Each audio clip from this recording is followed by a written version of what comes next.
Capítulo 21. Afirmación. Amor. Aceptación y negación. Afirmar significa decir sí a vosotros mismos y a la vida que lleváis, y aceptar vuestra propia esencia como personas únicas. Esa afirmación significa que declaráis vuestra individualidad.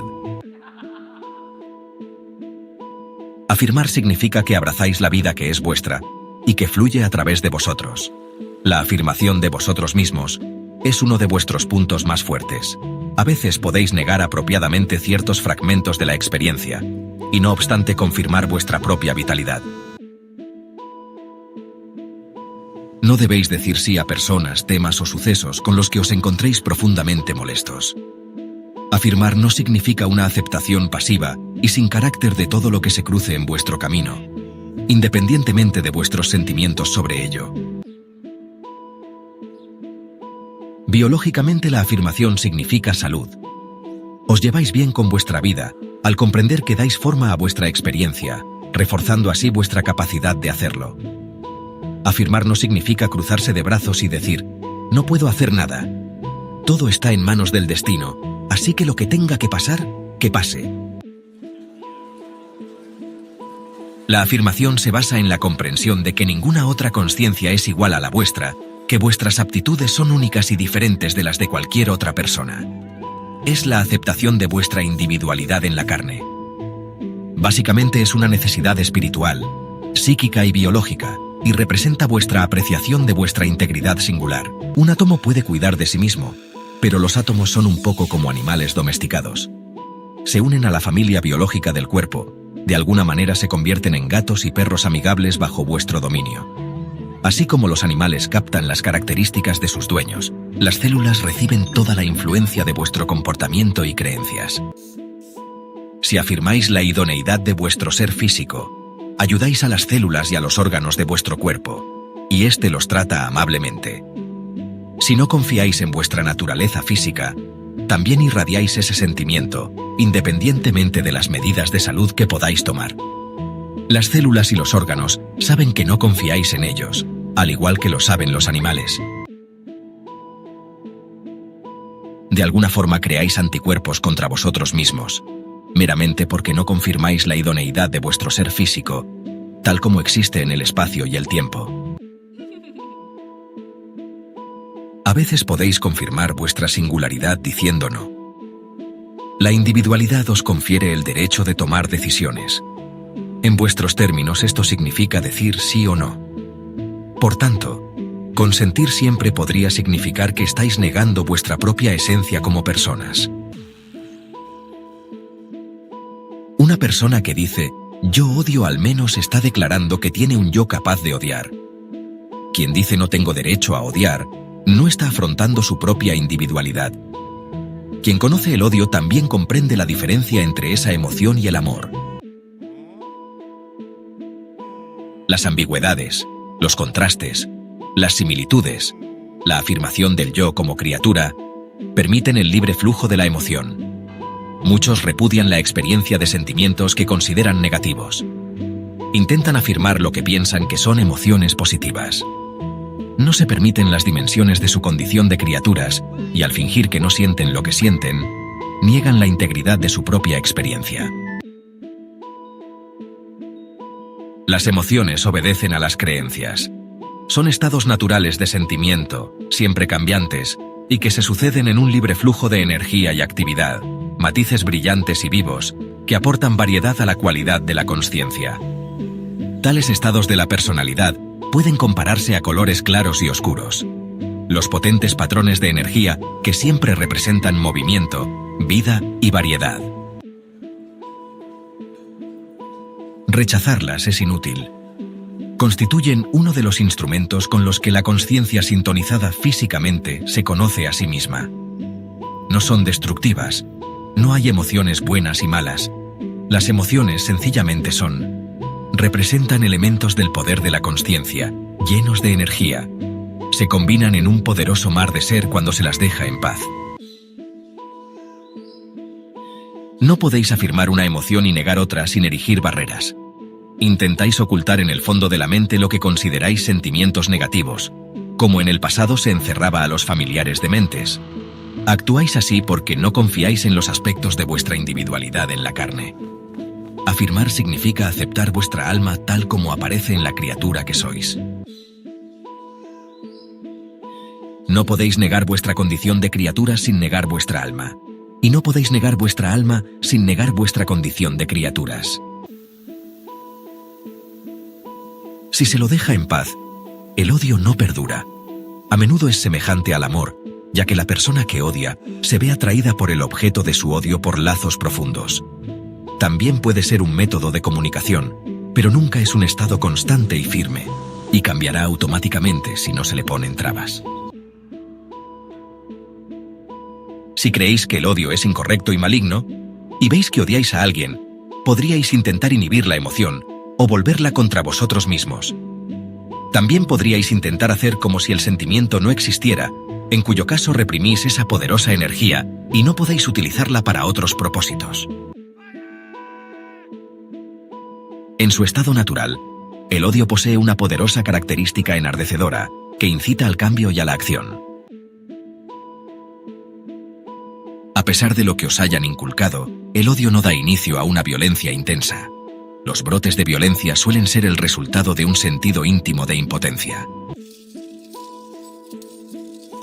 Muchas personas que inesperadamente cometen crímenes, asesinatos súbitos, incluso grandes matanzas, poseían un historial de docilidad y actitudes convencionales, y de hecho eran consideradas modelos de conducta. Negaban en su naturaleza todos los elementos naturales de agresividad, y consideraban maligna y errónea cualquier evidencia momentánea de odio. Como resultado de ello, estas personas tienen dificultades para expresar la más sencilla negación, o para actuar contra el código recibido de convencionalismo y respeto. No pueden comunicarse con su prójimo, como incluso pueden los animales. Cuando se trata de expresar su disconformidad, psicológicamente, solo puede liberarlas una explosión total. Se sienten tan impotentes que esto agrava aún más sus dificultades, así que intentan liberarse mostrando un gran poder mediante la violencia. Algunos de estos individuos, por ejemplo, hijos modelos que rara vez contestaban a sus padres, fueron enviados de repente a la guerra y se les otorgó carta blanca para liberar todos esos sentimientos en el combate. Y me estoy refiriendo en particular a las dos últimas guerras, la de Corea, 1950 a 1953, y la de Vietnam, 1964 a 1973, no a la Segunda Guerra Mundial. En estas guerras podía liberarse la agresión, y los códigos de conducta cambiaron en consonancia. Sin embargo, dichas personas tuvieron que enfrentarse a los horrores de la liberación violenta de sus odios y agresiones reprimidas. Al presenciar los sangrientos resultados, se volvieron más temerosas, sobrecogidas por lo que concebían como una terrible energía que a veces parecía obligarlas a matar. A su regreso a casa, el código de conducta volvió a cambiar para adecuarse a la vida civil, y otra vez se reprimieron por completo. Muchos mostraban una conducta exageradamente convencional. Súbitamente se les negó el lujo de expresar las emociones de forma exagerada, lo cual hizo crecer su sentimiento de impotencia. Este no es un capítulo dedicado a la guerra, pero hay algunos puntos que quiero analizar. Este sentimiento de impotencia es también lo que lleva a las naciones a iniciar una guerra.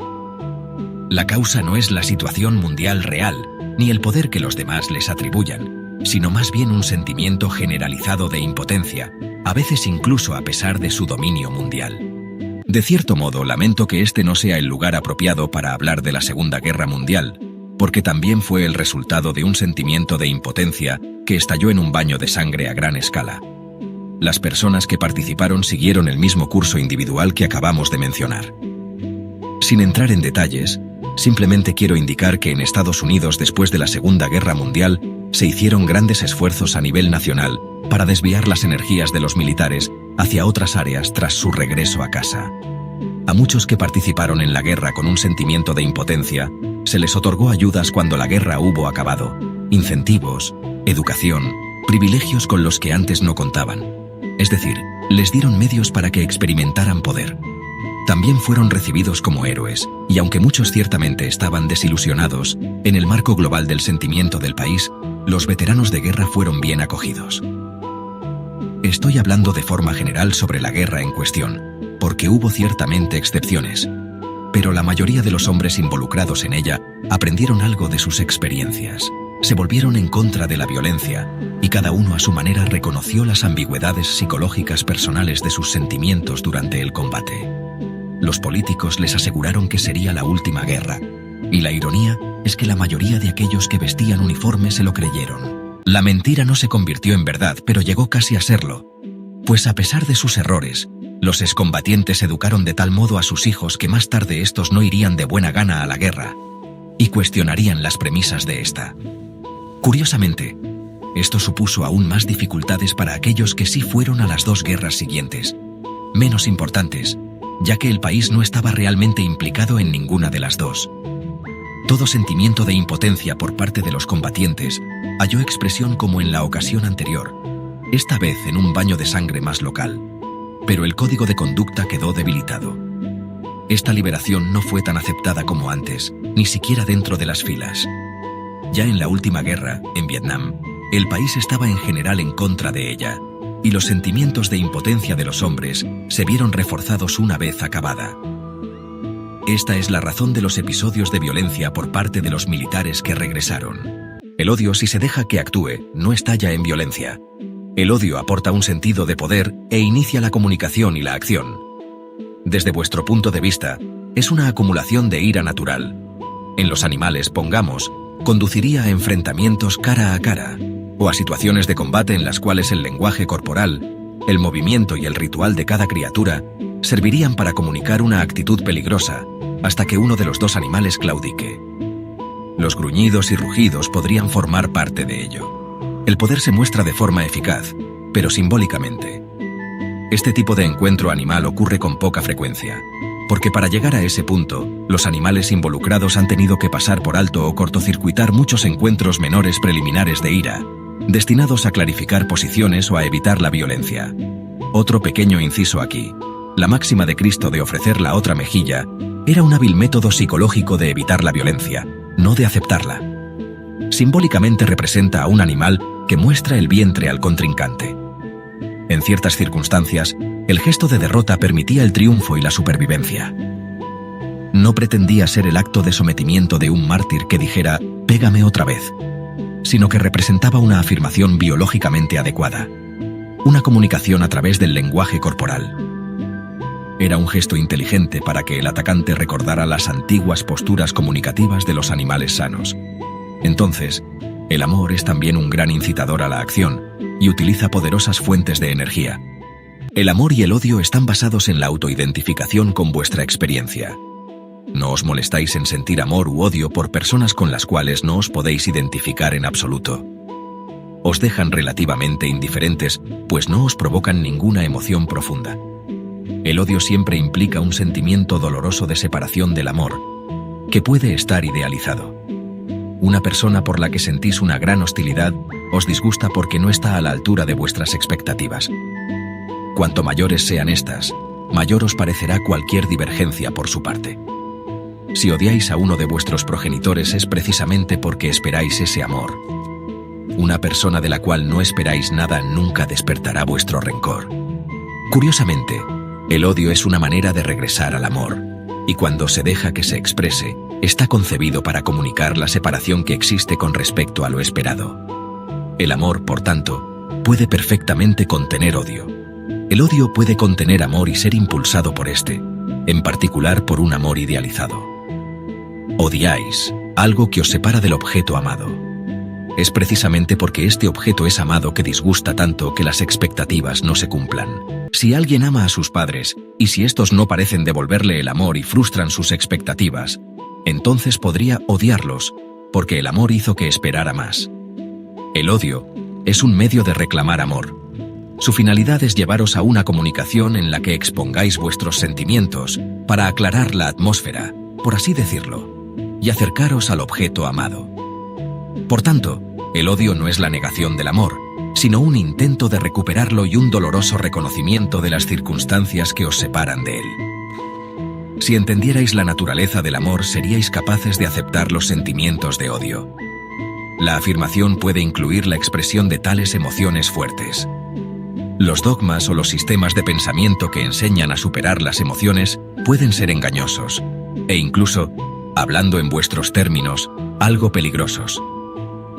Tales teorías están basadas en el concepto de que hay algo innatamente perjudicial o erróneo en la naturaleza emocional del hombre, mientras que al alma siempre se la describe como apacible, perfecta, pasiva y sin sentimientos. Solo se permite la consciencia más elevada y dichosa. Pero el alma es ante todo una fuente de energía, creatividad y acción que muestra sus características en la vida precisamente a través de las emociones siempre cambiantes. Si confiáis en vuestros sentimientos, estos os conducirán a estados psicológicos y espirituales de comprensión mística, calma y paz. Si obedecéis a vuestras emociones, os llevarán a profundas comprensiones, pero no podéis tener un yo físico sin emociones, así como no podéis tener un día sin ninguna clase de clima. En el contacto personal, podéis ser totalmente conscientes de un amor duradero hacia otra persona, y no obstante, reconocer momentos de odio cuando sobreviene una separación de algún tipo que os lastima debido al amor que reconocéis que hay. De la misma manera es posible amar al prójimo, hablando en general, y también odiarlo a veces, precisamente porque con mucha frecuencia no parece estar a la altura de ese amor. Cuando os enfadáis con la humanidad es porque la amáis. Negar la existencia del odio es negar el amor. No es que esas emociones sean opuestas, son aspectos diferentes que se experimentan de forma diferente. En cierto modo queréis identificaros con aquellos hacia quienes guardáis sentimientos profundos. No amáis a alguien simplemente porque asociéis partes vuestras con esa persona. A menudo amáis a otra persona porque ella os despierta ciertos atisbos de vuestro propio yo, idealizado. El amado saca lo mejor de vosotros. En sus ojos veis lo que vosotros podéis ser. En el amor del otro sentís vuestro potencial. Esto no significa que en la persona amada solo reaccionéis a vuestro propio yo idealizado, porque también sois capaces de ver en el otro el yo potencial e idealizado del amado. Es un tipo de visión peculiar compartida por los sujetos involucrados, ya sean estos esposa y marido, o padre e hijo. Esta visión es también muy capaz de percibir la diferencia entre lo práctico y lo ideal. Así que, en los periodos en que domina el amor, las discrepancias entre el comportamiento real y el ideal no se tienen en cuenta y se les otorga poca importancia. El amor, por supuesto, siempre está cambiando. No existe un estado permanente de profunda atracción entre dos personas. Como toda emoción, el amor es voluble y puede cambiar con bastante facilidad hacia la ira o el odio, y volver a ser amor. Sin embargo, en el tejido de la experiencia, el amor puede ser predominante aunque no sea estático. Y si es así, siempre habrá una visión de lo ideal, y las diferencias que naturalmente ocurran entre la realidad y la visión producirán alguna molestia. Hay adultos que se asustan cuando un hijo les dice, «te odio». Los niños suelen aprender rápidamente a no ser totalmente sinceros. Lo que el niño realmente está diciendo es, «te quiero, porque eres tan importante para mí». O bien, ¿qué se interpone entre nosotros y el amor que siento por ti? El antagonismo del niño se basa en una firme comprensión de su amor. Los padres, a quienes se les enseñó que el odio es erróneo, no saben cómo manejar esa situación. El castigo solo consigue agrandar el problema del niño. Si los padres muestran temor, el niño aprende a temer esa ira y odio suyos que atemorizan a los poderosos padres. El niño es así condicionado a olvidar esa comprensión intuitiva y a pasar por alto las conexiones entre el odio y el amor.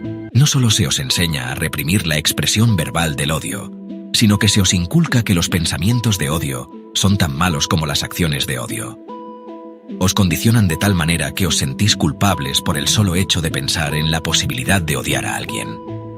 Intentáis ocultaros a vosotros mismos semejantes pensamientos, y podéis llegar a hacerlo tan bien que ni siquiera os deis cuenta de lo que estáis sintiendo en un nivel consciente. Las emociones están ahí, pero son invisibles para vosotros, porque tenéis miedo a mirar. De ese modo os apartáis de vuestra propia realidad y de vuestros propios sentimientos de amor. Estos estados emocionales rechazados pueden proyectarse al exterior sobre alguien, ya sea un enemigo en una guerra o un vecino.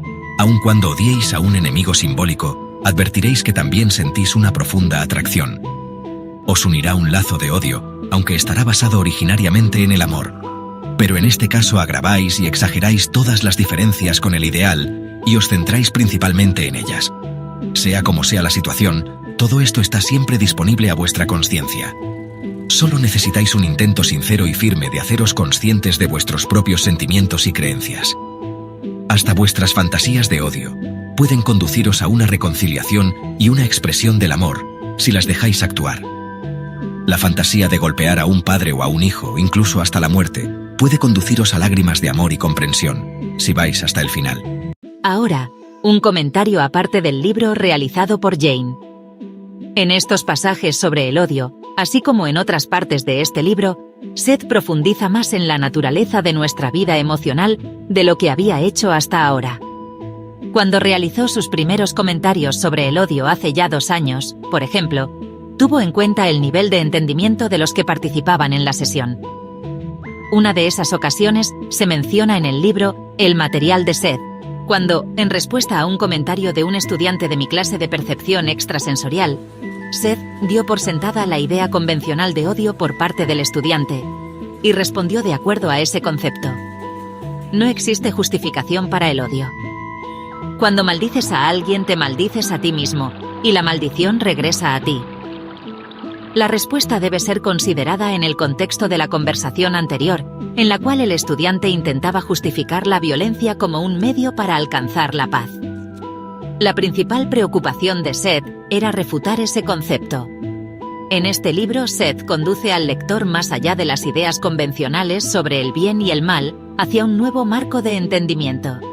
Pero ni siquiera en estos niveles más profundos está justificado el odio, ya que si es afrontado de forma honesta, conducirá al individuo de regreso al amor, sobre el cual realmente se asienta. Al utilizar la palabra maldición, Seth no se está refiriendo a decir palabrotas, sino a dirigir el odio hacia otra persona. Hasta que el individuo esté en paz consigo mismo y sus emociones, el odio regresará, porque pertenece a la persona que odia y a nadie más. Las instrucciones anteriores sobre el manejo de las emociones, en el capítulo 11, proponen un marco en el cual poder afrontar y comprender el odio. También es importante en este sentido el frecuente recordatorio de Seth de que la expresión de la agresividad normal evita la acumulación de la ira y su transformación en odio. Fin del comentario de Jane. Continuación con el dictado del libro de Seth. Afirmar significa aceptar vuestra propia complejidad milagrosa. Significa decir sí a vuestro propio ser. Significa consentir con vuestra realidad como espíritu en la carne. Dentro del marco de vuestra propia complejidad, tenéis el derecho a decir no a ciertas situaciones, a expresar vuestros deseos, a comunicar vuestros sentimientos. Si lo hacéis en el gran flujo de vuestra eterna realidad, os veréis transportados por una corriente global de amor y creatividad. La afirmación es la aceptación de vosotros mismos en vuestro presente como la persona que sois. Dentro de esa aceptación puede haber características que desearíais no tener o hábitos que os molestan.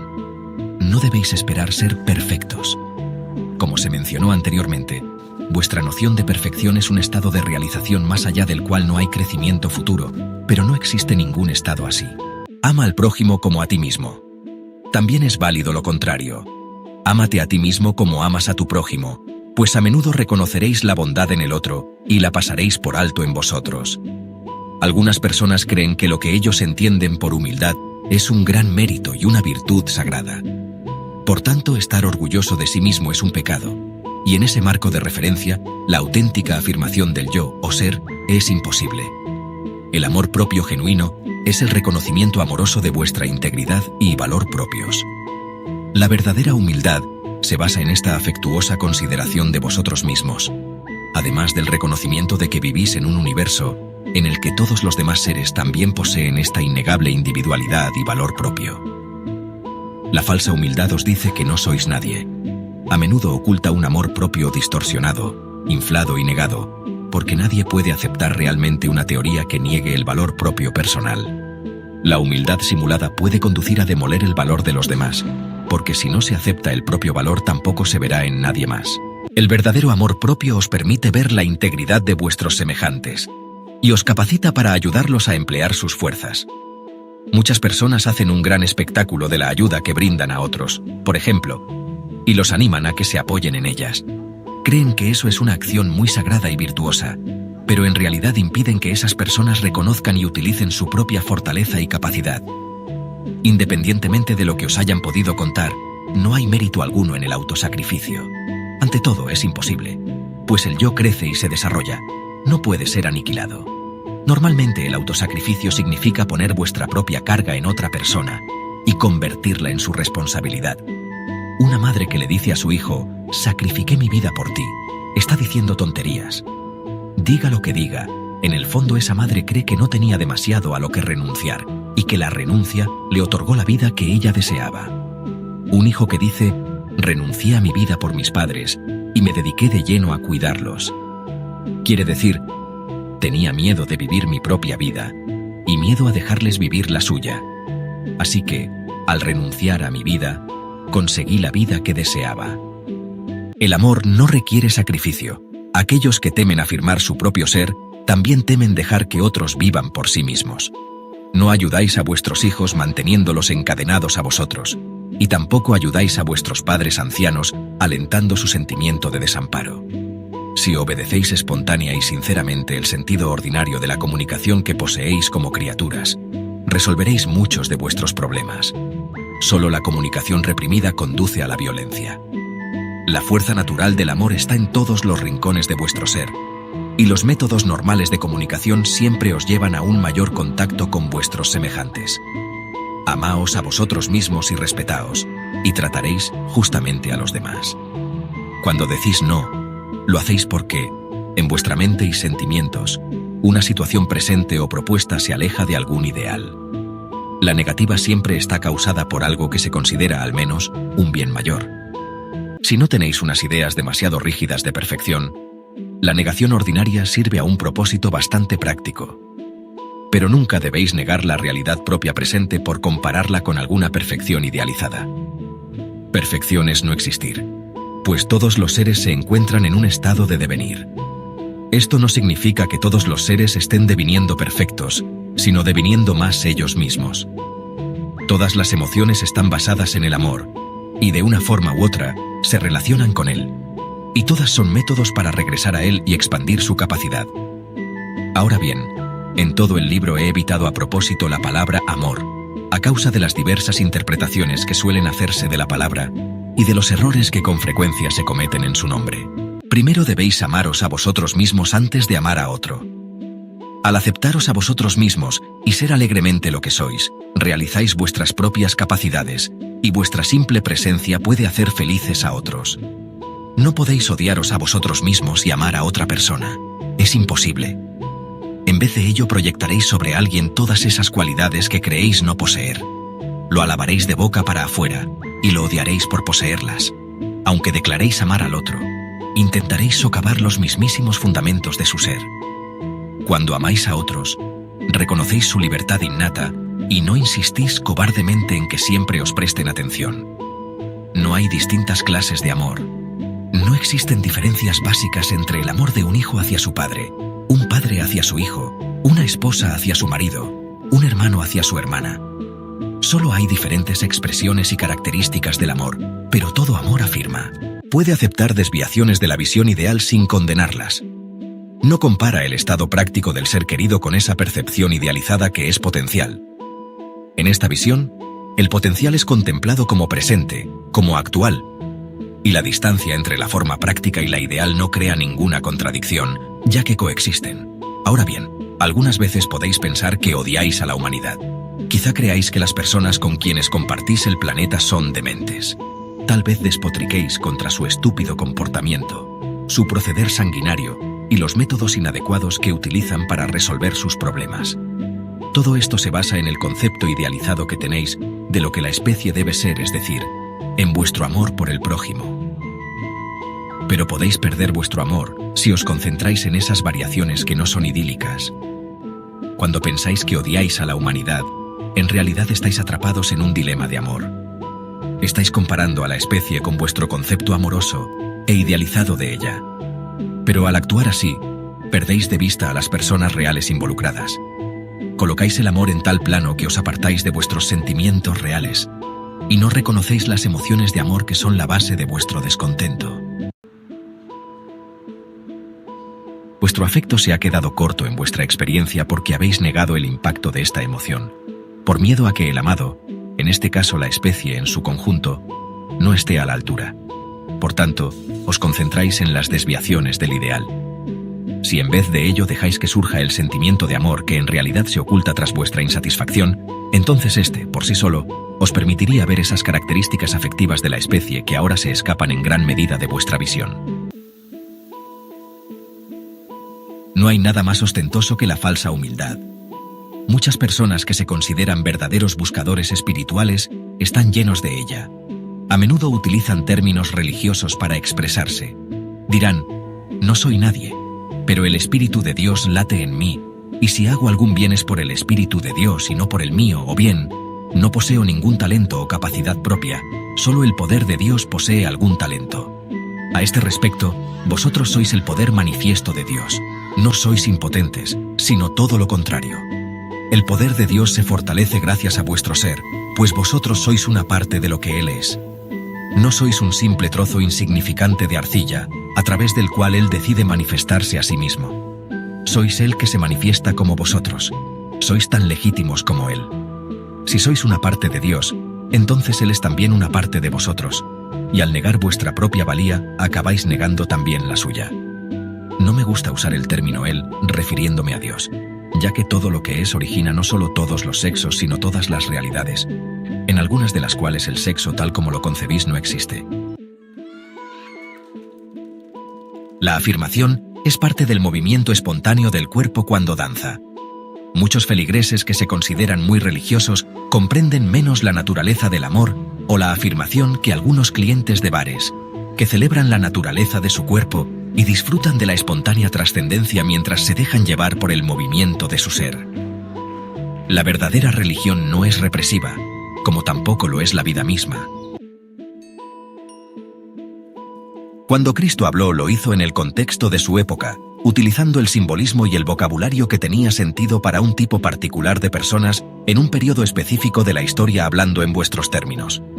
Él comenzó con sus creencias y se basó en sus referencias para intentar conducirlos hacia unos ámbitos de comprensión más libres. Con cada traducción, la Biblia ha cambiado su significado al interpretarse en el idioma del momento. Cristo habló de espíritus buenos y malos porque esto representaba las creencias del pueblo. En sus términos, les mostró que los malos espíritus pueden ser vencidos. Pero estos eran entonces símbolos aceptados por la gente como realidades, algunas veces para representar enfermedades y afecciones humanas bastante corrientes. La frase «amarás a tu prójimo como a ti mismo» era una declaración irónica, pues en esa sociedad nadie amaba a su prójimo.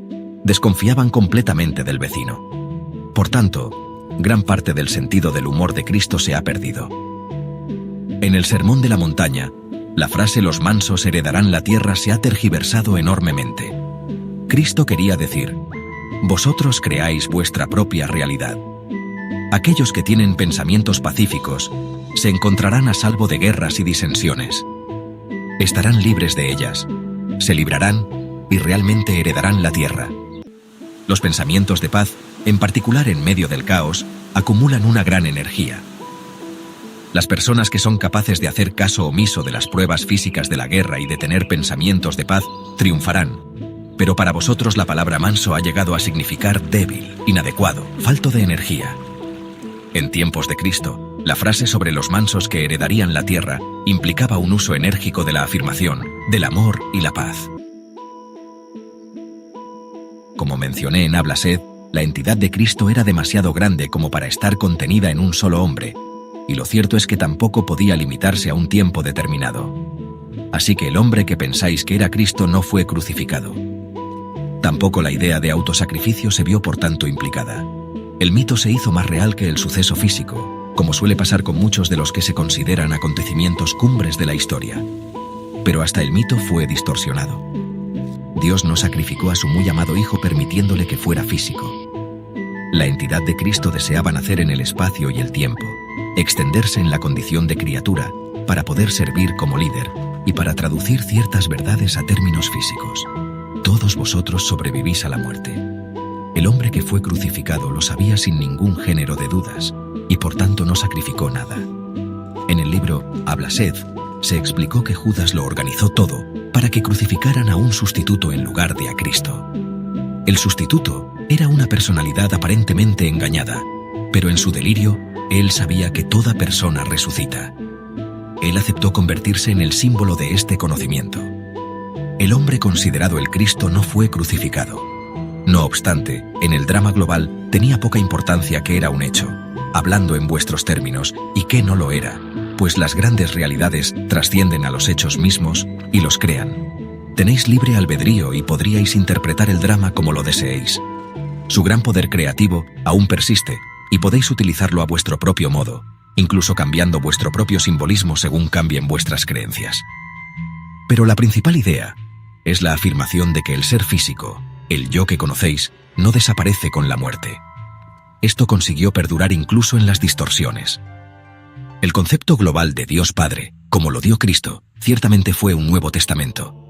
Dada la orientación sexual de esos tiempos, se usó una imagen masculina de Dios, pero más allá de esto la personalidad de Cristo dijo: «El reino de Dios está dentro de vosotros, entre vosotros».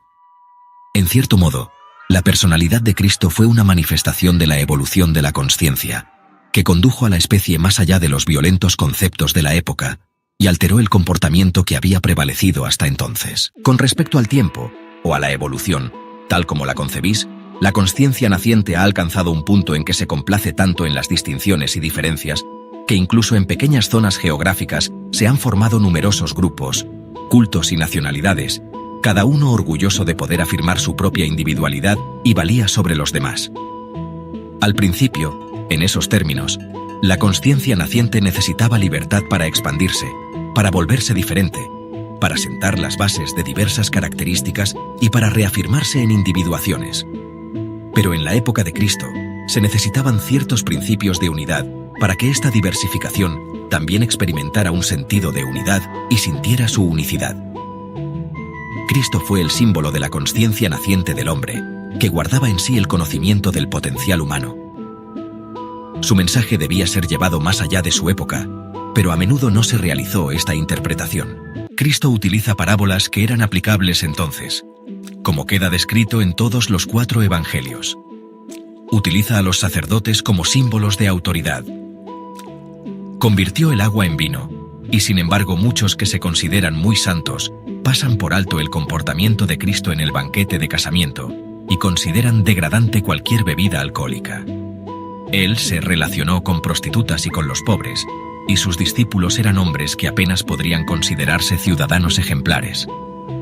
No obstante, muchos que se consideran personas religiosas se aferran sobre todo a la respetabilidad. Cristo utilizó la lengua corriente del momento y a su manera habló contra las ideas dogmáticas y también contra los templos que pretendían ser depositarios del conocimiento sagrado, pero que en cambio se preocupaban por el dinero y el prestigio. Sin embargo, muchos que se consideran seguidores de Cristo en la actualidad dan la espalda a los marginados que él mismo consideró sus hermanos y hermanas. Él afirmó la realidad del individuo sobre cualquier organización, aunque advertía que se necesitaba algún sistema. Todo su mensaje se resume en que el mundo exterior es la manifestación del interior, que el reino de Dios está encarnado. Ciertamente existen evangelios perdidos, escritos en esa época por hombres de otros países, que se refieren a episodios desconocidos de la vida de Cristo, no incluidos en la Biblia.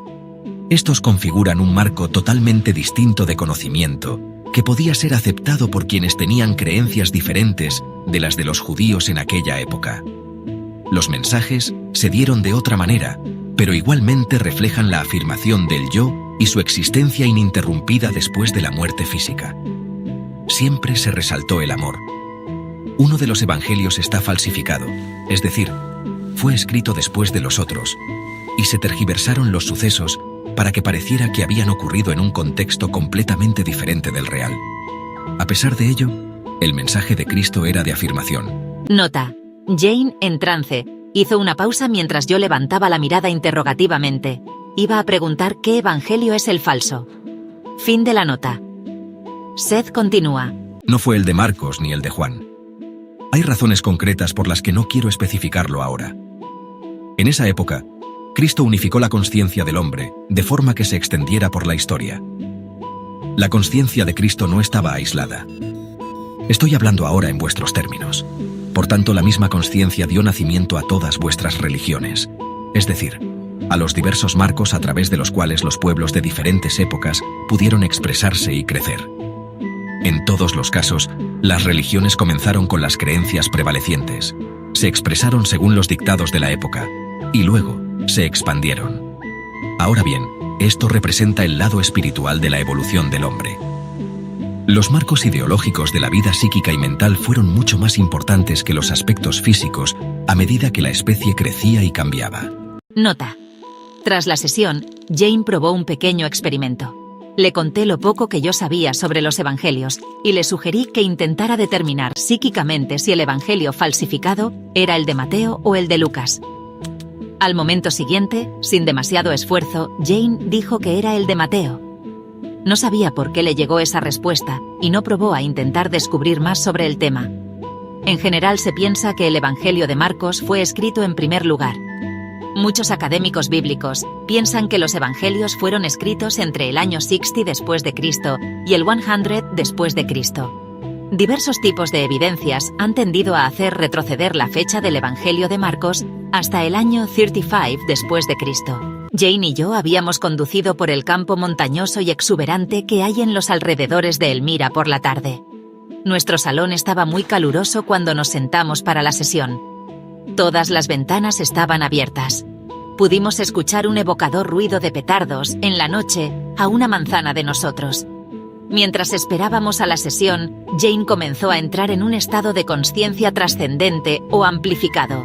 Sintió que sus manos adquirían una suavidad interna aterciopelada.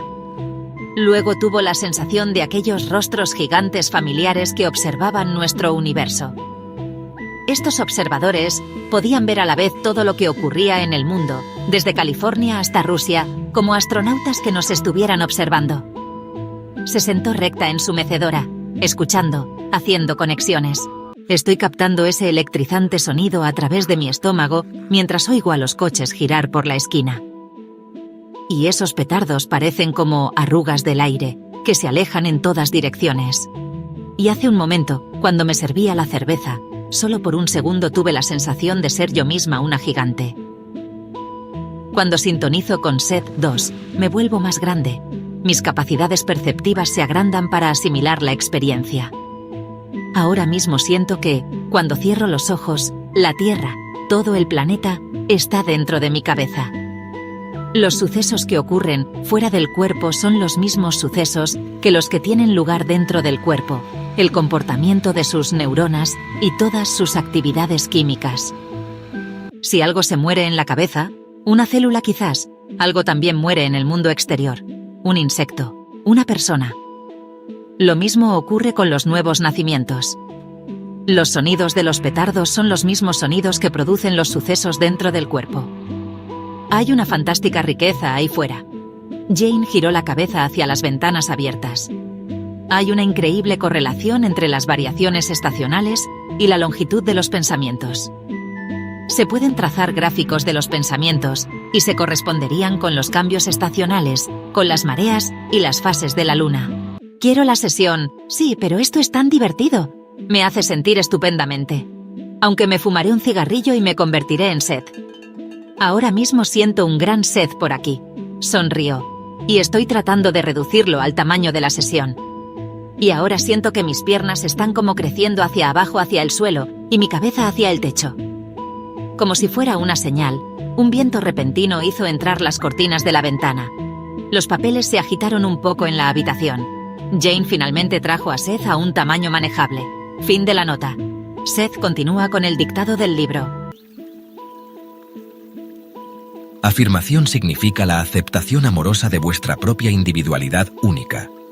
Puede implicar negación, cuando rechazáis las visiones o dogmas de otros para poder percibir y formar con más claridad la vuestra propia. Tal afirmación os conducirá a vuestros propios descubrimientos internos y atraerá, a partir de las partes más profundas de vuestro ser, el tipo particular de información experiencia o percepción que necesitéis.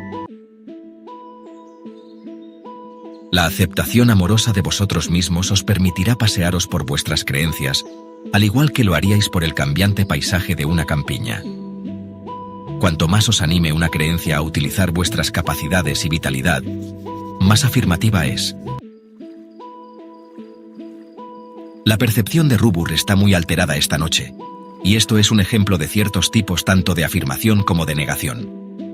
Él siempre ha hecho hincapié en sus propios procesos creativos e intuitivos, y de ese modo niega muchos de los conceptos en que otros creen. Él aceptó la creencia de que toda consciencia podría tener cierto tipo de contacto íntimo directo con experiencias y realidades que normalmente no son percibidas, sino ignoradas. Sabía que existían muchas formas diferentes de experimentar incluso el mundo físico, así que rechazó todos los conceptos que le indicaran lo contrario. La creencia misma le permitió utilizar esas capacidades. Y así como los músculos se vuelven más flexibles al ejercitarlos, lo mismo sucede con los poderes psíquicos e intuitivos. Las piernas corren y se desplazan saltando sobre áreas del suelo. Por sí solas, ellas no pueden interpretar la realidad que yace por debajo. Los pies no son conscientes de las hormigas que aplastan. Puede que sientan la hierba, la acera o la carretera, pero la peculiar vida sensible de la misma hierba o de la hormiga escapa a los pies, que están inmersos en su propia realidad y solo atienden a esas otras cosas en relación a su condición de ser pies. La mente, en cambio, puede interpretar las experiencias que tienen las piernas y los pies, y, al utilizar imaginativamente esa información sensorial, puede percibir hasta cierto punto la realidad de la hormiga. Ahora bien, cuando la mente acelera y corre, tiene a veces grandes dificultades en interpretar sus actividades para el cerebro, que normalmente solo se concentra en otras realidades en la medida en que repercutan sobre él. Ahora bien, la mente de Ruburt es mucho más consciente de otras realidades que su cerebro, pero él cree conscientemente en la realidad más amplia de sí mismo y de sus percepciones. Como el cerebro también posee esta creencia, se abre todo lo posible a las actividades de la mente. Debido a ello, ciertas experiencias intuitivas psíquicas e intelectualmente espaciosas pueden ser sentidas físicamente hasta cierto punto. El conocimiento se interpreta a través de la alteración de las sensaciones corporales, lo cual le proporciona una importante validez corporal. En tales casos, la elevada actividad mental y psíquica se ve reflejada en la experiencia del cuerpo, y se produce una unidad beneficiosa.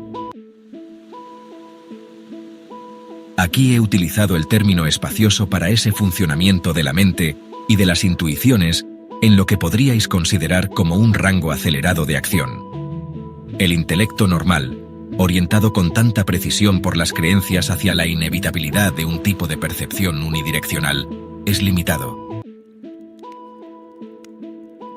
Cierto tipo de afirmación del yo o ser permite a la mente sintonizarse con estos métodos de percepción más amplios que son naturales para la mente. Hay muy buenas razones que explican por qué debe haber primero una afirmación así. El cerebro y todo el sistema físico tiene como cometido asegurar vuestra supervivencia corporal y obedecer a vuestras creencias conscientes sobre la realidad.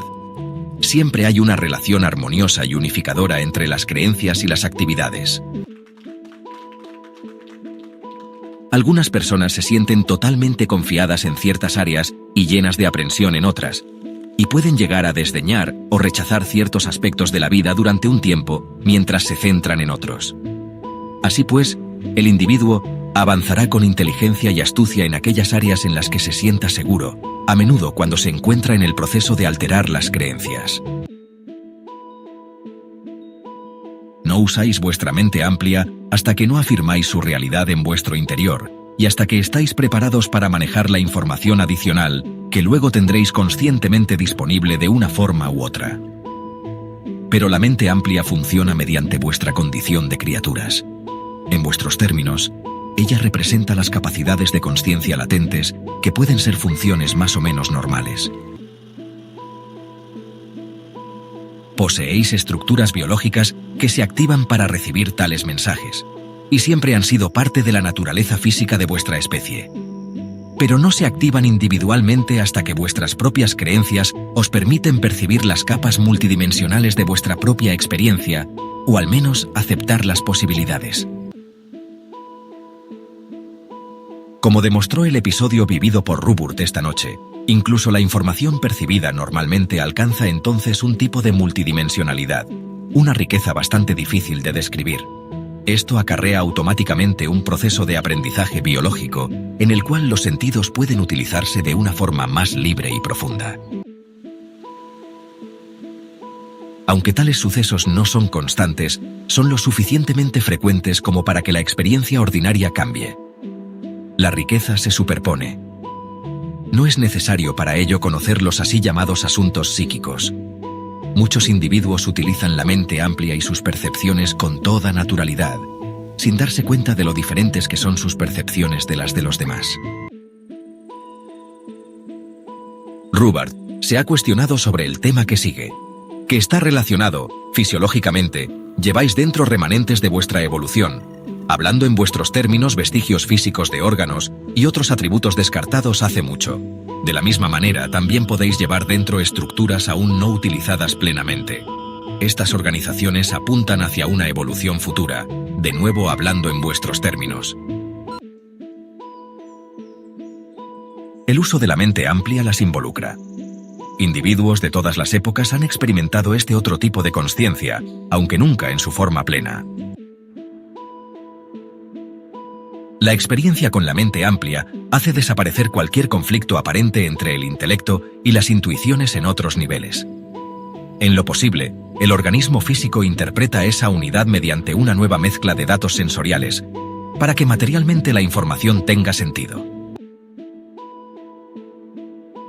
Un individuo puede sintonizar con el funcionamiento de la mente amplia 2 o 3 veces en la vida sin darse cuenta de ello, y tener experiencias que más tarde le resulta difícil interpretar. La afirmación que ocurre es una afirmación de trascendencia, durante la cual la persona por un rato afirma su realidad en la carne y al mismo tiempo su independencia de ella, y constata que ambas condiciones existen simultáneamente. Cuando la mente amplia es activada, tiene lugar una percepción dual.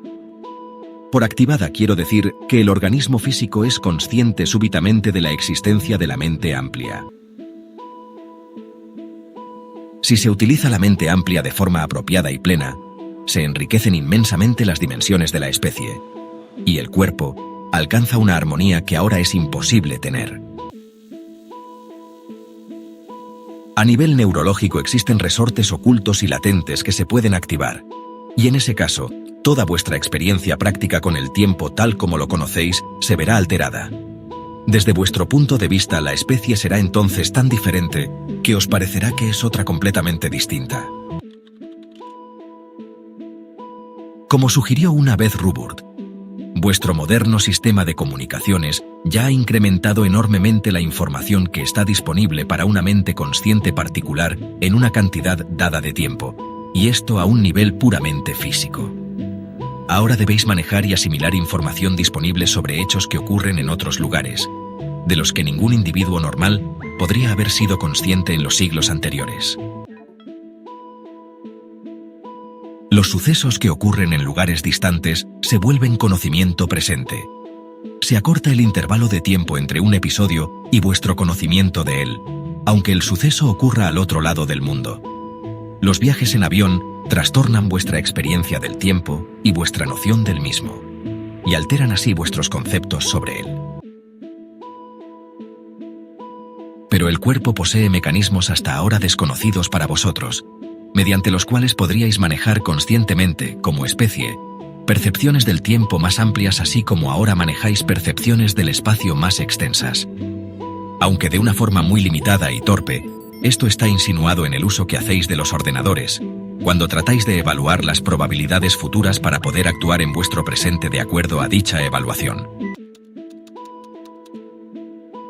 La mente puede realizar esto mucho mejor que cualquier ordenador.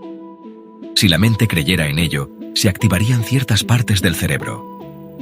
Este se podría volver más consciente del conocimiento de la mente, y las probabilidades de los sucesos futuros estarían disponibles de forma consciente.